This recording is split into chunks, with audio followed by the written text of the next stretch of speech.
This is the Hope Not Note podcast, where we answer your questions and share inspirational stories to fill your soul with hope. Our mission is to empower hope to those who have been plagued by nope. I'm Dr. Dylan Caswell. And I'm Brandy. And we're here to bring you out of the nope and into hope. Welcome to the Hope Not Note podcast. Thank you so much for tuning in. Our question this episode is from a listener named Drew. And Drew says, I'm a new listener, but I'm already grateful for the insights I've gained from listening. I'm a golfer with goals of making it on the PGA Tour, but a gap in my game is driving distance. I have a swing coach, but am wondering what stretch I might be able to use for my hips so that I could potentially make my drive further. Drew, thank you. I don't know where to start because I'm making an assumption here that he's a new listener to the podcast, but it could be that he's a new listener in general, that he's decided that I'm going to start listening to Oh things. my goodness. I'm sure he means the podcast, you goofy goober. So first I want to say congrats to Drew for turning over a new leaf and listening. Oh my goodness.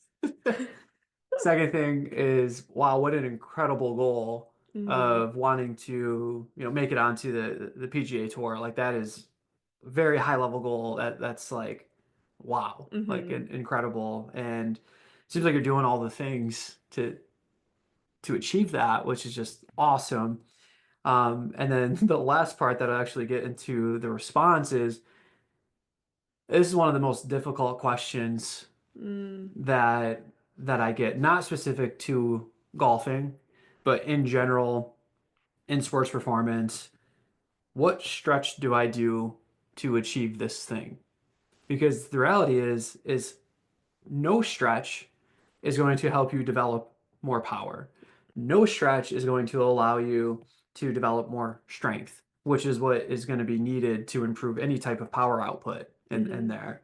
A short-term gain in mobility might be achieved from a stretch, but for you to access the force output of that, you need to have power training and stuff in there. So I think a lot of people will use, what stretch do I do for my hips or back or shoulders or ankles or knees or whatever it may be.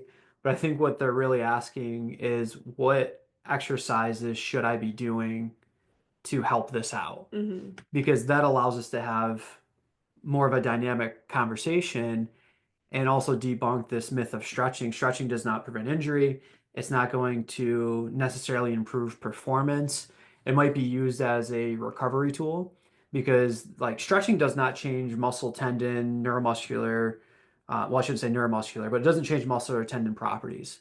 It can change neuro aspects of the muscular components, in the sense of the nervous system saying, oh, we can tolerate this position, so I'm going to allow you to get into it, right? So we're going to answer this, Drew, and what exercises could I be doing to improve my driving distance? Because really, with this question, what stretch should I be doing? The answer is none. Right. And then we could end the podcast. Right. But we don't want to do that. We want to provide value for you. And so we will give you some exercises to do instead. Exactly. So the first thing we want to do is really say, is it really the hips that are at fault here? Like, a golf swing is so dynamic, and you have a swing coach, so you're taking care of the little nuances in it. But it's really interesting looking at golf research, of looking at amateur golfers versus professional golfers, because a professional golfer is going to show a sequence of hips first, like creating the power, then it stems up to the trunk, and then the shoulders and the elbows, and then the wrist last. An amateur golfer, the force development's the exact opposite of that. Wrist, shoulders, the core down to the hips, and the hips provide very little of it. They're just using all their upper body to swing through it. So it is interesting looking at professional versus amateur golfers. So I love the question of the hips, because you're looking at, hey, I want to swing and be a professional like the professional, so it makes sense to have a sequence in there. In that sequence, it may look a little bit different, but every golfer has that same sequence. It's just the little nuances of it are a little bit different, but it's always the hips generate the power, then it goes up to the core, shoulders, and then down that kinematic sequence. So if it is the hips, like we want to make sure it's the hips, we want to rule out that it's not like thoracic rotation, that it's not a rotational power output deficit, that it is the hips themselves. So we kind of go through a quick evaluation to see like, okay, this is the hips. And then when it is the hips, we want to answer the next two questions. One, do you have the available range of motion, but your system doesn't know how to use it? And then off of that question, if you don't have the available range of motion, what's the thing that is restricting it? And the way that we would do that is looking at active range of motion versus passive range of motion. Passive range of motion is when somebody's moving the hip for you, and we're going to look to see what is your total arc of rotation. And the way that this is typically done is like you're laying on your back, legs up, and the person's rotating it and then measuring it and seeing what is this total arc of rotation, which for golf, you need golf, baseball, tennis, softball, any rotational sport, you need a good amount of hip rotation and having a good total arc, which is your external rotation and your internal rotation, that these numbers combined equal the amount that's needed for that particular sport. So the passive lets us know that the range is there. There's nothing blocking the joint from getting there. There's not a capsular restraint. There's not these things that are blocking it. If that is the case, well, this is an instance that we may look at like dynamic mobility to try to open up that area of a capsule, a stiff joint capsule. There could be other things like a bony block in a sense of like hip impingement or morphology in the system that's blocking this that, yeah, it's like not many exercises are going to help with that. So on the other side of this, if you have full passive range of motion, you have a good total arc of range of motion in your hips. But when you go to move it, you're not able to access it. Like maybe you have 50 degrees of hip external rotation passively, but when you go to move it, not using your hands, but using your leg, if you go to move it and it's 25 degrees, like there's 25 degrees that you're not able to access for whatever reason. That tends to be more of just deconditioning or the nervous system not being used to calling on the muscles that would allow that motion to happen, in which then we need to work on some, I hate to use this term, but it's the best term as of right now, motor control exercise, which is really just mindful movement. Mm. Like, can you move your hip in this way to access this range of motion? But here's my pet peeve with this is everything that we've said so far has been assessed by laying on a table and moving it through these ranges of motion. I keep moving my leg like the viewers can see it, but it's only showing my upper body. So every time I move my leg, no one can see it. So I can see know it. that I'm moving my leg and it does not matter because you can't see it. But the biggest issue is that like, okay, we have to assess it lying without weight going through the leg to get a true idea of the hip because we can take out the back, the knee, and the ankle in this position. But where does the golf swing happen? In standing Mhm. and weight bearing. So when you're laying on your back and we're moving your leg, we're testing the femur's ability to move where it attaches into the, we'll just say the pelvis. When you're standing, it's the opposite. The pelvis is now moving on the femur. Mm. And when we look at specificity of training, if we're laying on a table doing these exercises, which there's not weight going through the leg, and we're working on rotation, is that going to translate to a standing position rotation, right? So it might be a starting point that, like, hey, we have to start here to just access this range, use these muscle groups, but there has to be a transfer that happens with that exercise being done in standing, Mhm. right? So, like a single leg hip airplane, or like just standing and doing like a drop step where you're working on your pelvis rotating on your femur. But again, these are very blocked practices that might have a little bit of translation to a golf swing, but not a full thing. So, what can we do instead? Well, I'm a big fan of chops, using a cable column or bands, but then moving on to like a medicine ball throw, Mhm. where get into your golf stance, get into your drive phase. We're gonna get the club out of your hands. Your swing coach can get the club back into your hands because that's where they're gonna specialize. Like, don't bring your clubs around me. Don't want to see. I'm not gonna be able to help you there. Nope.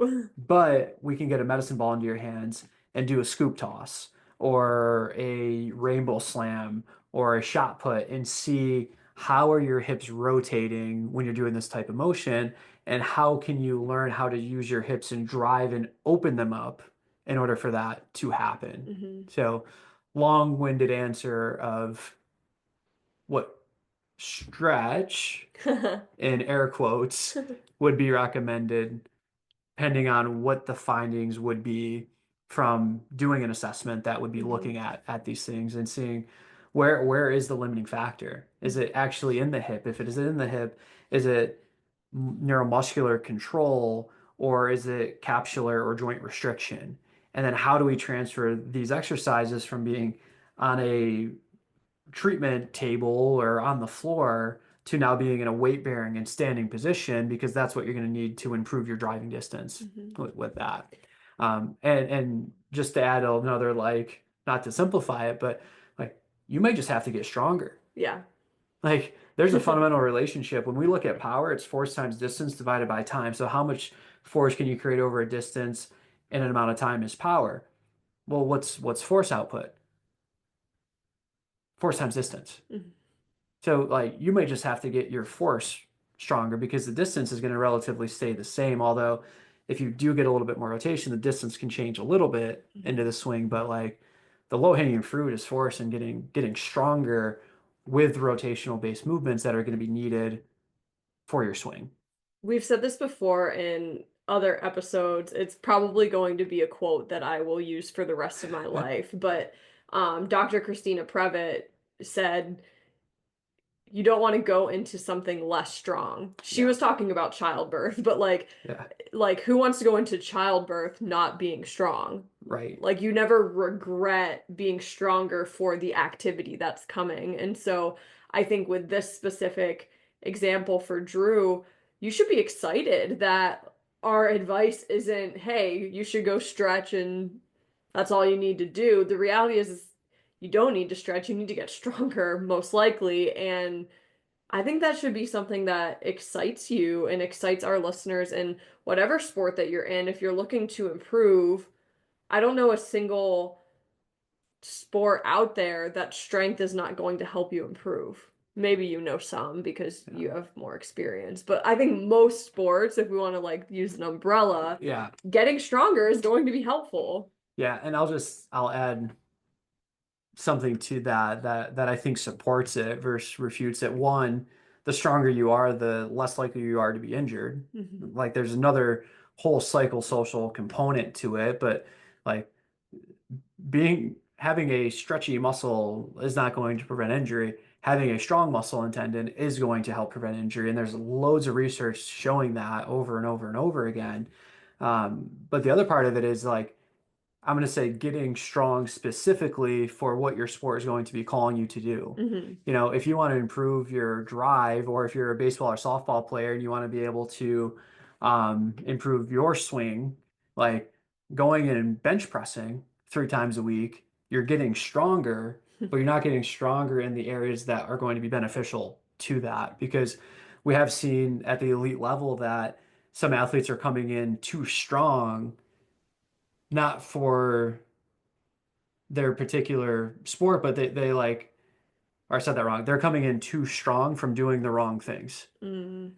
So like they're getting bulky chest and like a bunch of overhead pressing, and they've lost access to be able to swing because they Mhm. haven't worked rotational strength or rotational power. So getting strong specifically for your sport, because I don't want Drew to walk away from this and go, awesome, I'm going to go um, bench press, I'm going to Yeah. go overhead press. Like, no, if you want to improve the power of your swing, like the lowest hanging fruit is going to be working on rotational strength, rotational power, whether it's anti-rotation and then pure rotation, like in your season like during your big golf season, we might do more anti-rotation stuff because you're getting a lot of rotation in season. And then in your off season, we might do a lot more dynamic rotation with like instead of a pal off press, like, hey, I want you to do a pal off press, then I want you to rotate with it Hmm. fast, right? So then we add the rotation into it to get it stronger. So hopefully that makes sense of like, no, being strong is a great thing, but you want to be strong in what you're going to be getting into. Like you can back squat as much as you want, but if your goal is to be a pro arm wrestler, that back squat's not going to help too much when you get into the arm wrestling circuit. Hmm. Exactly. Mhm. Great answer. Thanks. Yeah. Thanks. I'm not super familiar with golf, and so I was really curious about all of this, but then as you were talking, I was like, well, I'm a softball player. I used to be at least. Right. So like I get the concepts of it, but I'm sure our golfing friends, especially Drew, who asked the question specifically, is Mhm. very thankful for your response. Yeah, yeah, and a phenomenal golf resource that is available out there is TPI. Mm, Like their website, a lot of great resources, a lot of articles, a lot of really good things. So if you're a golfer, hands down, I recommend going to that resource. hmm. Awesome. Titleist Performance Institute. Say it again. Titleist Performance Institute. I had to make sure TPI was the right Yeah. abbreviation for it, but yeah. Awesome. hmm Hope story time. Hope story Do time. you want me to go first? Yes. Yay! I was excited. So I love that this was about golf, and then you use the example of other sports, including softball, because I'm really excited to share about our niece who stole home for the first time Mm, playing.